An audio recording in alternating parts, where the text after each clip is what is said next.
This tutorial covers the running total option of the total column. A running total only calculates the columns in which a score has been entered.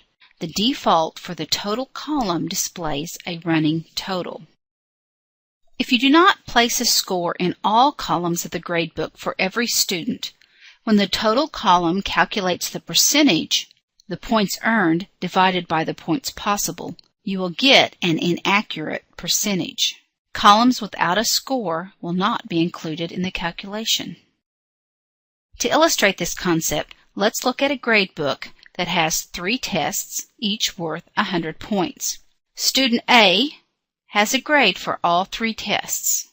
His percentage is calculated as the points earned divided by 300. Student B has only completed 2 tests. His percentage is calculated as the points earned divided by 200. This gives you an inaccurate percentage for the student's test grades.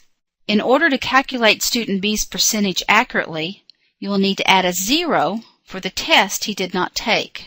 Now you can see that his percentage has changed to the appropriate 58%. Another way to illustrate this idea is to look at the grade information bar just above the student grade area. When I click on student A's total, I can see that the points possible are 300. When I click on student B's total, I can see that the points possible are only 200. If you only use point totals to determine your final grade, then this will not be a problem for you. However, if you ever convert the point totals to a percentage of the points earned, you will need to either make sure that you've entered zeros for every empty gradebook cell, or change the total column so that it is not a running total.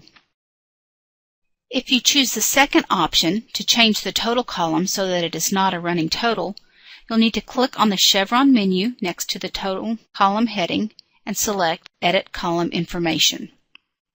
Scroll to Section 3, and in the Calculate as Running Total area, select No. Scroll to the bottom and Submit. Now when we look at the 2 students, we can see the appropriate percentage has been calculated even though no grade has been entered in the Chapter 2 test area. Also, if I click on the student's total score in the gray information bar, it shows me that the points possible are 300. This concludes the tutorial on the running total function of the total column.